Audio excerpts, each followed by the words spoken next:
A very good evening to you. Thanks for joining us on the Friday edition of the show. It's the last one for the week. We promise to make it worth your while. I'm Yemi Adebayo. There's a lot lined up for your viewing pleasure tonight. Of course, I'm going to be with my partner, Austin Okon Akman, as we take you on a trip across the money spinning world of sports. Greetings to you, Austin. Good to have you do this with me together as we do. What a great things to you. I mean, it's good to be on the show. Shout out to everyone watching us from different parts of the world. Still an action-packed world of sports. I had a good time last night at the King Power Stadium watching Leicester City take on Manchester United in the English Premier League. Didn't go the way of Leicester City, but I'm sure there are lessons in there for them to take into the weekend. Manchester United will also be busy on Sunday against Arsenal. Super Sunday, would like to call it. So much happening in our world of sports. I'm sure back home in Nigeria, people that follow league football are looking forward to that CHAN qualifier between Nigeria and Ghana. I know the Super Falcons will also be busy, but aside football in the United Kingdom, Tyson Fury got us talking again. Yeah, that's interesting. I hope we'll have time to get to that point where we'll talk about Tyson Fury and Alexander Usyk. A lot of interesting things going on between those two. And there's a little matter of the $500 million both of them are asking for before they make that fight happen.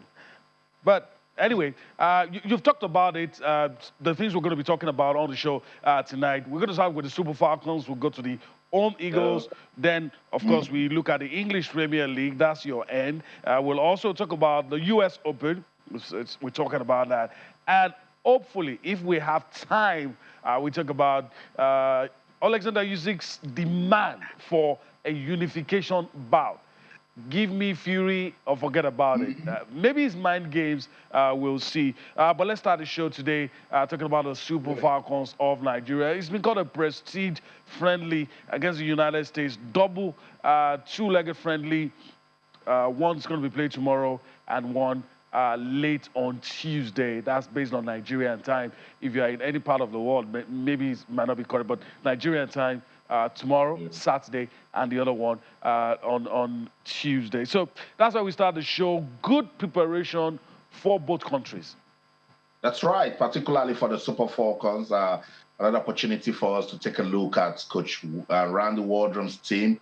After that, to an extent, most football fans called it disappointing outcome experience. So let's see how they've picked themselves back up. Let's see if Randy Wardrum has anything new for this team. Let's see if the Super Falcons can actually show some quality against a decent United States of America team. This is a good way to prepare, get yourself back up. Let's not forget that we've got a big one coming up, which is the World Cup. So they need all the preparations that they can get. And if you take a look at the players invited, I like it. There's some breadth of, progression. Particularly when we see some of the players from the Falconets team that we saw at the World Cup in Costa Rica getting an invite to the Super Falcons. So I think it will be good, particularly that it's a two-legged fixture. You play the first one, gives an opportunity to the technical crew to have a look at the match, do some match assessment to see ways that they can get better in the second. So I'm really looking forward to this one, Yemi, because the Super Falcons have so much to do to get back the love that they have from their fans.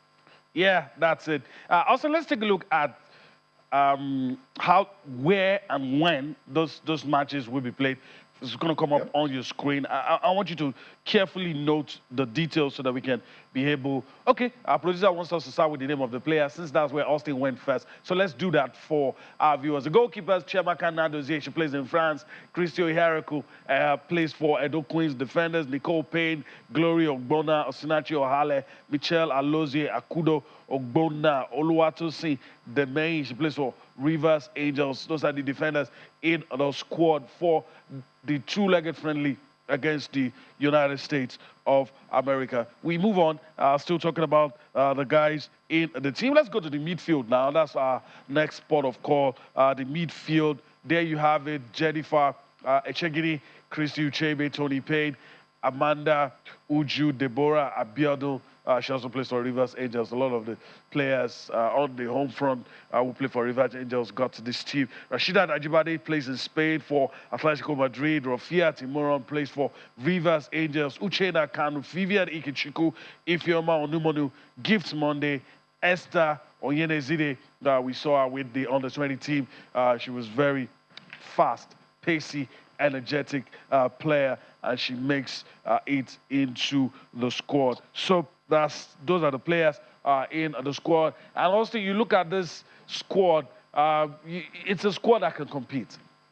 It is, yeah, me, and particularly for this sort of assignment, yeah, it's not win-win-win at all costs. It is one that you can use to, get the team going, take a look at progression, for instance. How can Imoran fit into this team? She's just coming from the Falcons. How can Esther Oyenezede fit into the team? Deborah Abiodun is also in the mix. It also gives us an opportunity to take a look at some of the players who are playing football back home in Nigeria. There are a lot of lessons for them to learn. They are young. They've just gone to the World Cup, and now they have a chance to see the big girls do their thing. If they have an opportunity to play, they might just take a chance to impress. So it's so much for development, yeah, because particularly for the Super Falcons, there's a big assignment ahead of them.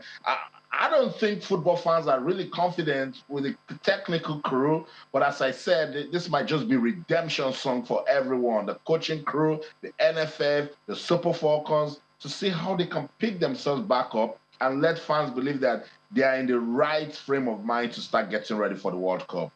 Yeah, I don't envy the coach at all. The Super Falcons are in the end of a cycle. And when you get a team, when they're moving towards the end of a cycle, and you have to be the one to link the old and the new, to be the one to construct that bridge, because essentially that's what the coach has to do. He has to bring in new players. You're not sending everybody away, but you have to know the places to put the new players and the new ones to add into the team. That's why the job of Randy Waldrum is very, very important, and I hope he gets it right. And it's disappointing that he's not getting it right, I must say, because he was clueless at the Africa Women's Cup of Nations. I don't think this is a difficult job to do. If you've got players are almost on the brink of, leaving the team, you should start looking at younger players that can fill that position. He had some of those players at the Africa Women's Cup of Nations and didn't use them. Now we're getting more younger players. The question is it going to use them? They didn't learn from the lessons of the just completed Africa Women's Cup of Nations. What does he have for this team in terms of long-term plans? Because at first when he came, remember, Yemi, I was saying that Randy Waldrum is one who wants to see this team get better match after match. But he got to competitions and was clueless. The least the manager should do is know your team. Yeah. Know your team, know the player to turn to and say, look, we're having a difficult situation. Get ready. Remember that tactical situation we talked about? You're going in to execute it now. Even making changes was a problem for Waldrum. So I don't even know how he's going to, get on with this assignment that you talked about, because Nigeria is so blessed with talent. So he's got abundance of talents to work with, but he doesn't just know this team. Technically, he has questions to answer as regards his expertise, because we saw a lot of lapses that could have been avoided at the outcome. Imagine, it was a terrible, terrible outing for the Super Falcons. Not even finishing fourth is something we shouldn't talk about. Yeah, I agree with you. But like you said, I hope it's going to be, for our sakes, I hope it's going to be redemption time for him and for the Super Falcons squad.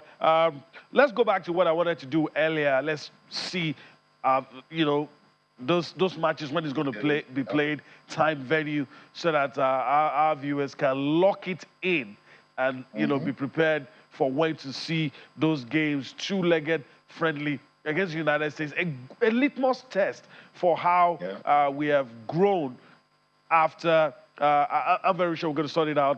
This is the English Premier League, but I guess we're getting ahead of ourselves. But we'll get back to it. Of course, United States, Nigeria, first one we played on Saturday, 6 p.m. Tomorrow, the venue is the Children's Mercy Park in Kansas City, Kansas. That's it right on your screen. 6 p.m. Nigerian time. 6 p.m. Nigerian time, the one for tomorrow. September 6th, once again, United States against Nigeria.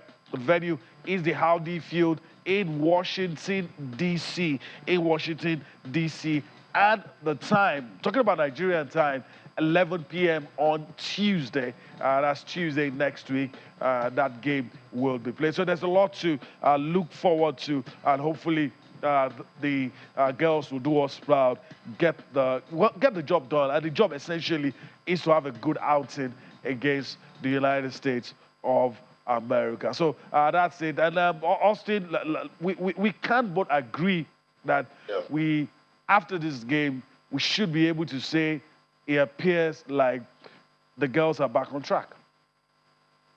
I think it was difficult to say they are back on track, because still a lot of experiment to do, particularly with the new players just joining the team and with Wardrum still leading this team. I struggle to accept that he now knows this team. I struggle to accept that he has learned from his mistakes. So it's going to be very, very difficult. Maybe after this friendly, we'll need to see one or two more matches and then see if he has really learned anything. Because this is the United States of America, arguably the best women's team in the world, and I'm sure they have what they want to achieve from playing the Super Falcons with these friendlies. What do we want to achieve from these friendlies? That's the question for the NFF, Coach Randy Wardrum, because it goes beyond just executing a football match. There are some metrics you must meet before you get on the pitch. And I doubt we're doing that as a country because we've got the talent. But with what happened at the last Africa Women's Cup of Nations, it goes to tell you now that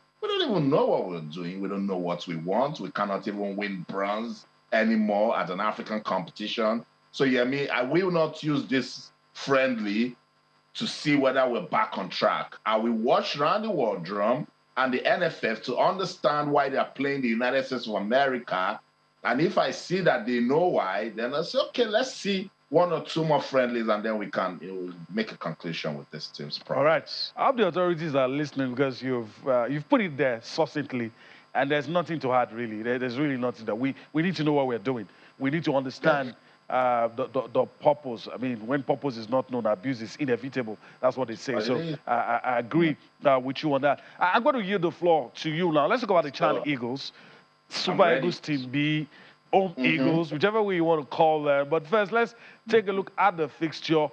Something some of us dread, but we have a job to do, and we just have to show our viewers. I'm very sure it's going to come up on the screen.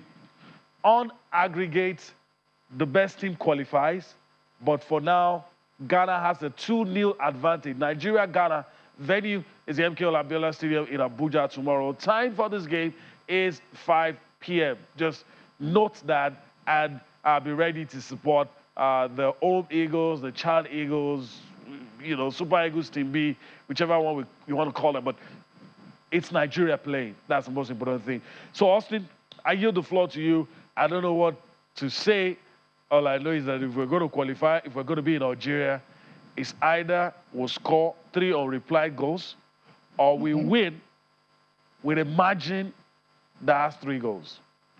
I know, this is another difficult fixture, and I said it on Tuesday and I'll say it again. For the Chan Eagles to advance, they must show character. They must step up, they must show quality, show that you're hungry. Let Ghana know that you want to be at the Chan, that's to be good for us to say our home-based players play at the Chan in Algeria. But it's so difficult when it's Ghana. And I say this because it even gets more difficult that they lost 2-0 in the first leg. But it is what it is. If Ghana can score you 2 at home, try and get 2 goals in the first half, But I so much worry for this team, and I'm not so comfortable that game is being played at the National Stadium in Abuja.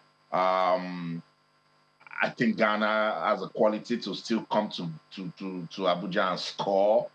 But Coach Salisu Yusuf, I love the confidence he's been using to talk about this game, the mentality he's trying to put into these home-based players to let them understand that, look, you need to know the mission and understand that your destinies are right there in your hands. So it's just sad that it's Ghana. And you know what it is when it's Nigeria versus Ghana. It's going to be a very technical game, one that will require a lot of tactical and strategic inputs. And that's why the technical crew must step up. So let's listen to Coach Salisu Yusuf. He's been speaking ahead of that return leg fixture against Ghana.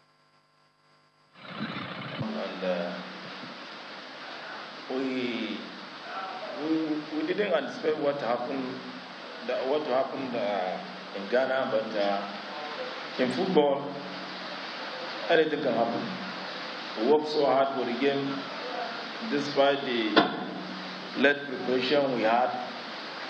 I think we resume camp on the 10th of this month, and we have to raise a team within those 2 weeks. And for the team to be at the top level, they need to get cohesion as a team, and the understanding must be there. And we didn't have any friendly games, top friendly games to assess the team because of the limited time we had. But I think still we give kudos to the players because they put a good fight, and it's just unfortunate we conceded that penalty that gave them more confidence and more power to come to us. But I think in football, it's not a team. I believe in football, everything is possible. We can still do it with the guys. And since we come back, we have been working towards the central attack. We have been trying so many drills with so many players to see which one can complement each other so that we have a striking force. And you see, football is very funny. If you don't get it right, if the other coach is talkative, you can say anything you want to say, his opinion. Though he said the right in the offense, we didn't attack centrally, we didn't have that power in that game. But I believe in football, anybody can score, not only strikers. Because the shot we had on goal was from the side players. So I still believe attack is attack. If a defender overlap to attack, is attack. It's football. It's football. You can win, you can lose, even at home or at away. But it depends on the mindset of the players, depends on the confidence and the belief. And we believe that we can overcome them here in Nigeria. And the players are very committed to it. The technical staff are very committed to it. And I think when we put all those things together, I think we can overcome the fear. So that's it. Chan Eagles coach Salisu Yusuf talking about some of the things needed to beat Ghana. He mentioned understanding. He talked about commitment and the zeal for the players to go all the way. He mentioned that in football anything can happen, but he also, Yemi, he mentioned a very fundamental problem, that the team didn't prepare well enough. And that's a problem. Remember, I told you, even if you don't have the bulk of the team or the core of the team, there should have been some level of underground preparation. 1 or 2 or 3 or 4, even 5 players from that underground preparation can be part of the main team and will make a difference. But now it is what it is, no preparation. We have gone down 2-0, and there's a big task tomorrow to beat Ghana 3-0 or more to qualify for the CHAN. Sometimes I think we overrate ourselves. It's sad. Sometimes most of these problems are self-inflicted. You talked about, I mean, the calendar is open. We knew. In fact, the moment we knew we were going to play against Ghana, that should have motivated us. We should be doing this clean, letting the guys know that what happened was a blip. But now, I mean, Ghana will now tell us, oh yeah, we're on the same level, we're even better than you guys, because it will take a miracle for us to actually beat those guys. You knew this was on the calendar. You probably should have told the coach, you know what, go around the country, start talking to the guys you want to. Don't wait till the camp opens. If you want us to get you somewhere in Abuja, I mean, use the template Coach Stephen Keshi used during his time. But it appears that we're focused on some other issues, and it's really, really very painful because a generation of players who could have, announced themselves on the world stage would probably, I hope not, but will probably not get the opportunity to do so, and it's really very painful. Also, let's also listen to some of the other guys. Listen to the captain of the Old Eagles. Let's quickly allow you listen to, of course, the captain of the Old Eagles, Tokwe Oluseyi, speaking his mind, and of course, still confident that Nigeria can qualify. We not in any way in pressure to go for the game because we believe we have all what it takes to accomplish the game. So I just want everyone to know and everyone to have belief in this team and in the technical group that we did everything possible and turn around the result from on Saturday. Confident by saying we are 100%. But I would say the team right now, we are much more confident than going out for the first leg because at the first leg we never knew the players. But after the game, we get to know the players that they're not fantastic.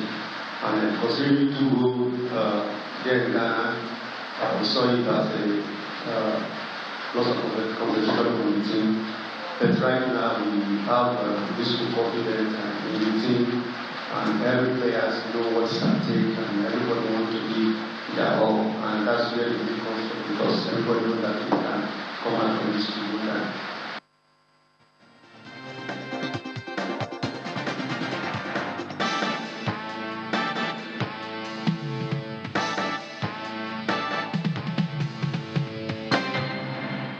All right, Dr. Luchesi, speaking his mind before we went on that break. We're still talking about the home Eagles, and of course, it's a difficult task that has been made more difficult because of what happened in Ghana. We're trailing the Ghanaians by 2 goals now. We have to score 3 unreplied goals. We have to cancel that first leg deficit. Can it be done? Yes. Will it be done? The question will be answered tomorrow. Austin, and Ghana, the coach. Sometimes, we're journalists, but, the patriotic zeal sometimes. Well, sometimes I feel insulted when we hand an advantage to a team and they come here, they start oozing confidence. But who are we to blame but ourselves? But, if we had done our job, if we had prepared well, we probably will not be in this situation. Am I saying we should not lose all the time? Yeah, there are times you lose, but it's the way you lose. And as you have said, I agree with you, and I'm also of the opinion that this is self-inflicted because the coach is already telling us, our own coach, admitting that our preparation was not good enough. That's right. And I mean, when you fail to plan, you're planning to fail, or rather, you've even planned to fail. So, at this level where these are not the top names that it's not the Partey, it's not the Wilfred Ndidi, but these are guys with so much ambitions, even ambition bigger than those names that I've mentioned, because they want to be out there. They want to be known. They want to go to Europe. They want to play football at the top flight. So you'd expect that countries give this, topmost priority. And that was what CAF wanted when they initiated the chant. Let's make the domestic league, important. Let's give it some bites. Let's put vibes into it. So it's such a shame that we ignored preparation for this sort of competition. It's a shame that we know we're playing Ghana. We did little or nothing to go there to, try to come back with a decent result. 2-0 is just something that would trouble anyone when it's Nigeria versus Ghana. So, Yemi, as you said, as Coach Salisu Yusuf also mentioned, in football, anything can happen. Let's see what they can do tomorrow. I believe we've got so much quality in the Nigeria Professional Football League. Some of these players, we watch them all season. We know them. For instance, I'm following Dr. for some time now. He's a decent player and can, step up with his teammates to see how Nigeria can be at the CHAN. But if they fail tomorrow, it's another failure on the part of the Nigeria Football Federation. All right.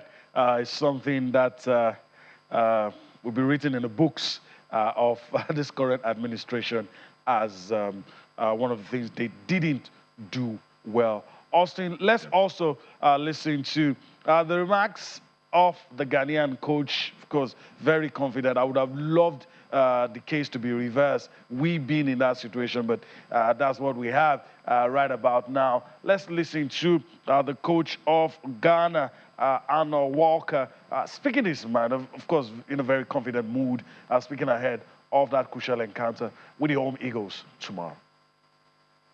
I'm happy for the first time being at Abuja. I'm very happy being here today.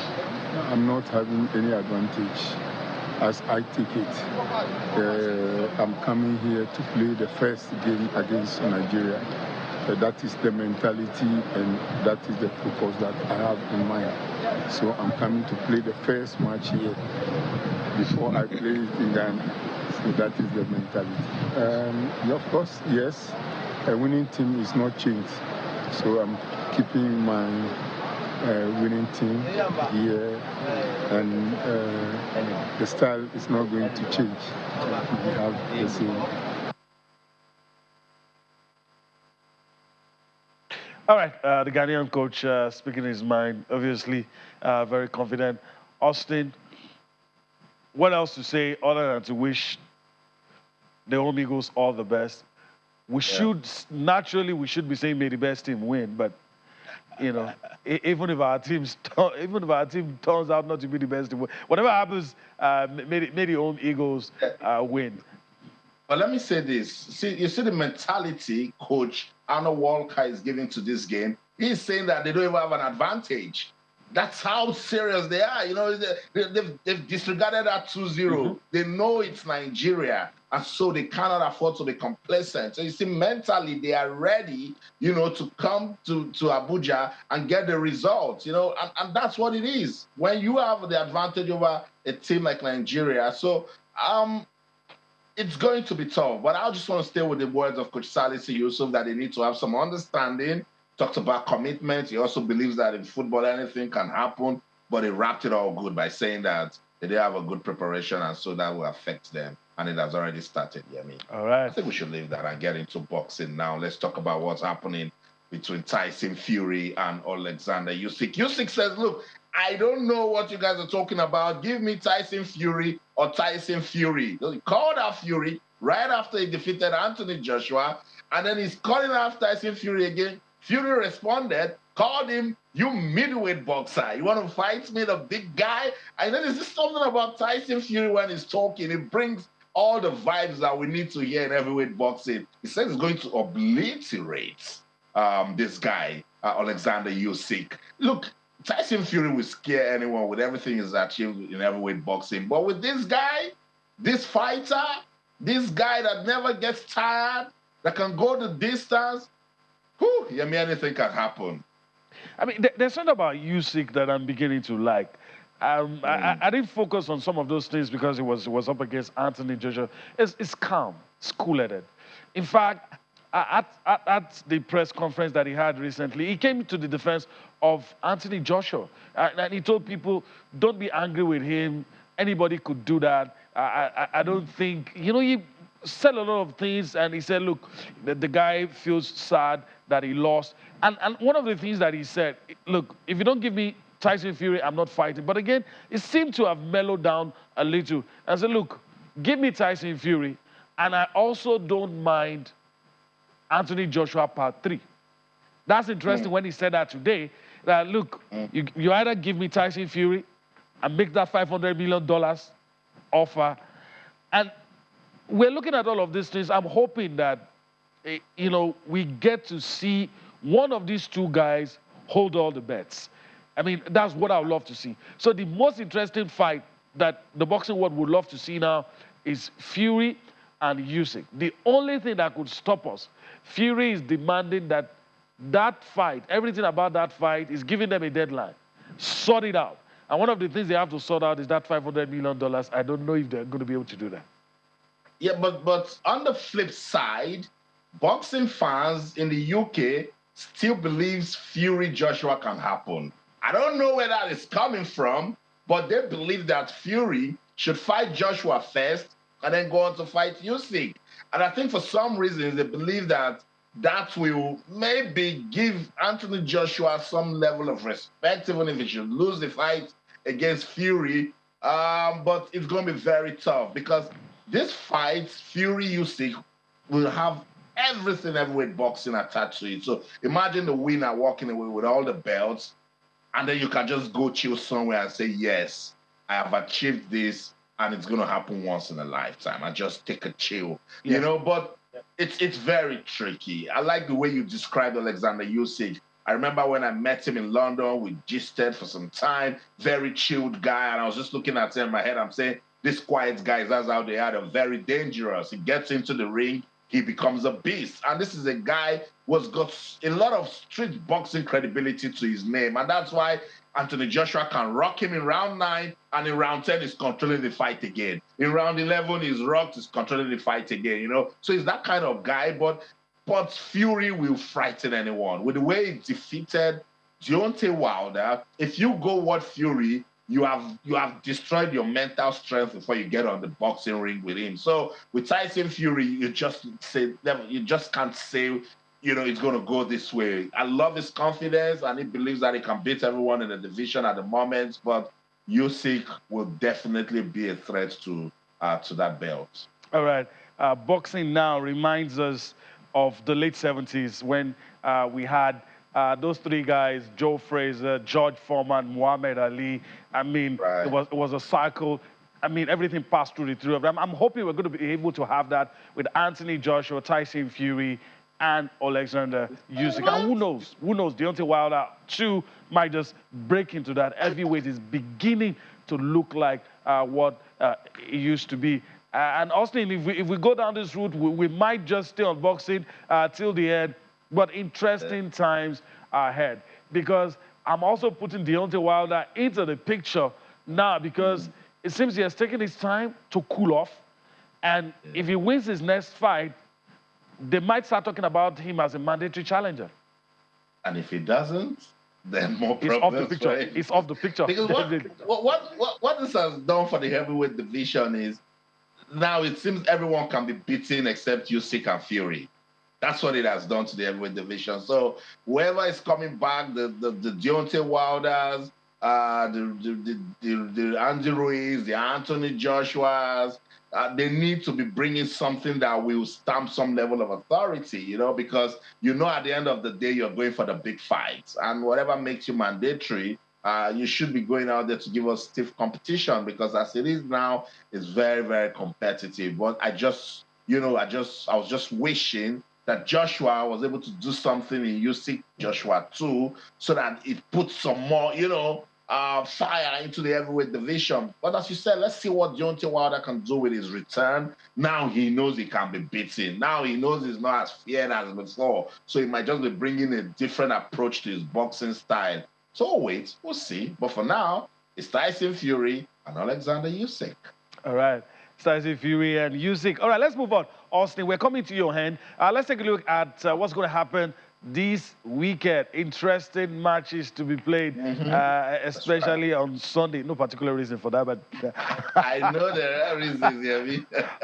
And on Saturday, you have Everton against Liverpool, Merseyside derby, Brentford against Leeds, Chelsea up against West Ham, Newcastle up against Crystal Palace, Nottingham Forest up against Bournemouth. They set a record 20 players they brought in for the season. That's a record. Tottenham Hotspur will be up against Fulham. Those are the fixtures for Saturday. Wolverhampton Wanderers, of course, will trade tackles with Southampton. Aston Villa will lock arms with Manchester City. Let's go to Sunday. And on Sunday, Brighton will take on Leicester City, and Manchester United will take on Arsenal. And this is going to be very, very interesting, because both teams look to have, turned the corner and are playing decent football. So, Austin, I come to you as we try to look at what's going to happen this weekend. What are the matches that really jumps at you? For me, definitely has to be the Merseyside derby, and it has to be Manchester United and Arsenal, not because they are contenders for the title. They are not, in my book. They are not. But both teams seem to have upped it a little. And for once in a long time, it's interesting to want to sit down to watch Manchester United and Arsenal. It's not what it used to be, but it seems that the spark is back. Yeah, but Manchester United fans will be saying, is Yemi trying to put Arsenal in the same level with Manchester United and what's going on? Is it because they won 5 games in a row? But it's a beautiful season. It's interesting, I get Arsenal fans call me these days and they really want to talk about football. And that's how these things can change, whatever Mikel Arteta is doing, I think he should be able to keep it going. There's so much character in this team now. They concede a goal. They're going out there to fight, to see how they can pick it back up. One thing we should commend Mikel Arteta for doing, he kept the bulk of his team from last season. This is one problem Arsenal was always having every season. In previous times, they probably would have sold Saka for the right money. Xhaka would have been out of the team, you know, and then you start struggling. Maybe Gabriel would have gone, Martinelli would have been missing. But he was able to keep the team that was a bit decent last season. And those guys are yet to recover that they did not, you know, finish in the top 4 to make the Champions League. And that mentality is what is translated into good character. Look at how they fought against Aston Villa. That's a game that Arsenal would have drawn 3 years ago or even lose 1-0. You know, so it's good. An early start with this sort of run is very, very commendable. And to do so much for the confidence of the player, for the players. For Manchester United, this is what we're talking about, that the moment Eric Ten Hag get it going, it shouldn't stop. And I think that's what he is doing. So let's see what they can do against Arsenal. Whoever wins that game on Sunday can actually prove a point this season. That's how I'm saying it. But it's a very tricky game. I just hope it's entertaining. I pray the both managers will come out and tell them, look, just play, and then feel free to express yourself. It's football. Let's see what can come out of it. But for tomorrow, the Merseyside derby, Everton-Liverpool definitely will get us talking. And Liverpool now, they're trying to get their season back. They were ruthless in that 9-0 win. So let's see if they can keep it going. There's London derby. Let's not forget West Ham taking on Chelsea. That's a big fixture. There's also Fulham in the mix. So much to talk about in the English Premier League. But it's all Arsenal at the moment. Let's listen to Mikel Arteta. I'm sure he's super excited with his team. No, listen, we had a lot of things still to do in the squad. You see the amount of departures comparing to the players that we have recruited. The club has done, again, a phenomenal job and put everything on the table to try to bring the players and in the profiles that we wanted.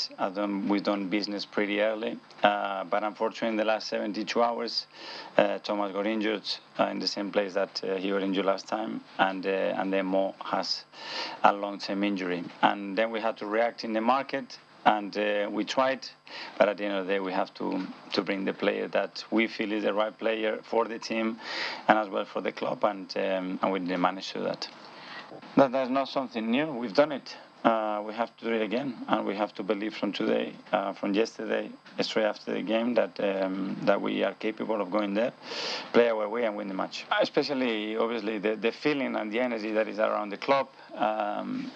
The way the team is playing, the team is performing, and at the end of the day, the icing on the cake is winning football matches. That's the only reason why we are here. We have to continue to do that. Keep doing the simple things right and maintain the energy levels and the belief and enthusiasm that we have, and keep playing well. That's right, Arsenal manager Mikel Arteta is all about sustaining the momentum.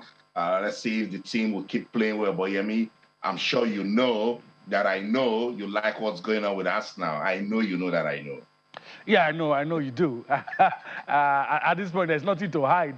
I know you do. And obviously, any Arsenal fan would love to, see that momentum continue. But let's flip it now and listen to Manchester United manager Eric Ten Hag. What is he saying ahead of that big game against Arsenal? Let's listen to him. We'll come back for more on Sports Tonight. I've seen Arsenal, tough opponent. They started really well, as we all know, in the season. You can see there's a team who are longer together. Who, with the coach, he's bringing his coaching, his philosophy in the team. So for us, it's a good test, and I'm really looking forward. And we will pick the right 11 to start it. Today he did his first training, so individual. Tomorrow we have a team session, and Saturday we have a team session. So I will think about, and then we will take a decision. So I think many more, but it's about formation, about getting and creating lines, and then make the right decisions. But also the decisions on the ball, but also out of position. Still, we're making a good step. We have a base, but there's still a lot of room for improvement is difficult to say when I talk about Luke Shaw and Aaron, but Anthony Martial will not be involved for Sunday. That's Eric Ten Hag. Eric Ten Hag talking about the things happening and hoping that Manchester United will get a job done. Talk about tactics and every other thing. We'll see what happens in that one. Also, we can go on and on, even though there are other things to do. But Eric Ten Hag has earned the sympathy of a lot of people. He has come into a team that needs a major overhaul. And, you know, had one or two things he wanted to do.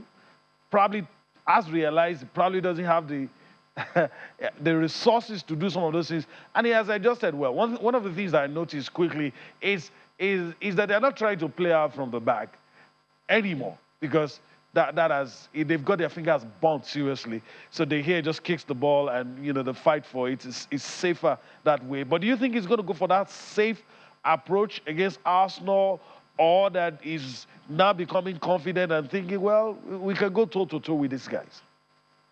The team is getting confident, you know what I mean? Particularly if you see the way they played Leicester City yesterday. I'm sure it was like first half, let's get the job done, and with a little push here and there, they got the job done, won by a single goal. And it's beginning to put confidence into some of the players that weren't so regular. You know, when you put Maguire on the bench, put C Ronaldo on the bench, and you're getting results, it tells the other guys that we can do it without these players, you know? So let's see. He loves Martinez, and Martinez is getting the job done. That's good confidence. Some teams would have quickly pushed Casemiro into the mix. He's kept him on the bench so he can monitor, he can watch. And getting to play Arsenal on Sunday, beating Leicester City was good morale booster for Manchester United, you know. So what we'll see, I believe the team is getting better. They're grabbing some confidence, but they're going against a decent Arsenal team that has shown good character in their first 5 matches, you know. And if Arsenal stun United, it's stun now because it's Old Trafford. If they win on Sunday, then we shouldn't take our eyes off the Gunners. Oh, okay. All right. We'll see. We'll see. All right. Also, let's quickly move on. We're pressed for time. Let's talk about Sadiq Umar. There are mixed feelings when you talk about Sadiq Umar, you know. But one thing you can't take away is that he has quality, and also is one of ours, Super Eagles player, and has made his big money move to Real Sociedad. When you say there's just some things about Sadiq Umar, you're trying not to forget what happened at the AFCON. You know, I'm here to help you. I mean, so, but this is a good move for Sadiq Umar, you know, to Real Sociedad. When this move was confirmed, I was super, you know, delighted for this guy. You know, passed from Roma, and then he went to, I think it was the Rio 2016 Olympics. Got all of us talking. Went to Almeria, was pretty decent. You know, I wish he had a very good AFCON. You know, would have been saying some lovely things about him. But it's football where anything can happen. But would like to see him play in the Europa League. This club, they said they value him a lot, sent a private jet to pick him up. So it's up to the player now to, you know, to tell them, you know, thank you for the confidence you have in me. And hopefully the technical crew will know how to use him. Because Sadiq Umar is a very technical player. You need to let him know when to come forward, get the ball, and also when to make good use of his height, you know. So let's wish him luck. He's a Nigerian. He's a very good player. And all the best, Sadiq Umar. All the best to him. If a club goes all out for you, it means you are in their plans, and you're going to feature prominently in all the things they do. So all the best to Sadiq Umar. All right, let's go to Flushing Meadows and talk about what's happening right there. Mighty scare for Rafael Nadal. I mean, the power, the pace of the racket almost turned, in fact, did turn against him, but he recovered. Just before we came into the studio, Matteo Berrettini and Andy Murray gave us the kind of stuff we love to see in tennis, even though it's just a third round, 5-setter. At the end of the day, Matteo Berrettini won. I think four sets, 4 sets. Matteo Berrettini won, but what a fight back for Andy Murray. I mean, I'm impressed with what he's been able to do, in spite of the fact that people are saying, man, it's time to, you know, drop the, you know, racket. But a good one for him. And Nadal as well, against Fornini, getting himself back into the mix. For Andy Murray, I'm super excited for Andy Murray because he told us don't put pressure on me. Like, taking it one step at a time. Last month when he got to the final, I think it was in Vienna. He said, "Look, I'm just trying to watch myself, get back into it." I think he's playing tennis for fun. And when you go all the way 4 sets, 5 sets, it zaps a lot of energy. A lot of mental strength is required, and I'm sure that was why Berrettini was able to get one over him. So Andy Murray will go back and maybe start picking competitions that won't stress him and see if he can just crawl back into the mix. But for Rafael Nadal, I mean, we want him to continue at the competition. So when he's doing all these power plays and they're pushing him all the way, and the physio is coming to rub his thighs or rub his leg, we start getting scared because he can just come out and say, "Oh, injury," and he can't move on again. But it was good to see him do a decent one against a decent Fognini. And Rafa Nadal powers on. Let's see. But I was just saying, calm down, Nadal. But power plays is power play, so there's nothing anyone can do about that. And he talked about the nose. At some point, it was scared. Maybe his nose had broken or something. And he even joked about it. And I was happy. I was happy he's still in the competition. I think there was a time, I think it was at the French Open, during a press conference, he said his major problem is that he puts everything in him when he's playing, so you can come out and say he tore his tongue. So I'm not surprised when he talked about his nose, because I mean, it takes so much. You need to watch Nadal on slow-mo. Look at his face. Look at when he runs to the baseline. Look at when he does the backhand, the forehand. Let's look at it right there. You could tell that this guy is so passionate about the sport. And at his age, still be giving us that level of intensity. But that's a top athlete right there. He's so fit, and it makes you wonder, when is he going to quit? Because he can go all the way to 1140. All right, that's a good place to leave it, Austin. We've exhausted our time, so we got to go. We got to go. I mean, it's so much fun doing this with you. And, of course, everyone that has joined us, remember to keep the conversation going on Twitter. We're channels_sports. And on Facebook, we're channels-sports. That's the show. For the team, I'm Austin Okonakpan in everything you do. Remember, keep talking sports. Bye for now. All right, that's the show today. We do thank you for staying with us and, of course, allowing us into your rooms, into your living room without knocking the door. It is a privilege we will never take for granted. Enjoy your weekend. We'll be back here again next week from the city of Lagos, right here in Nigeria. I'm Yemi Adebayo. Bye-bye now.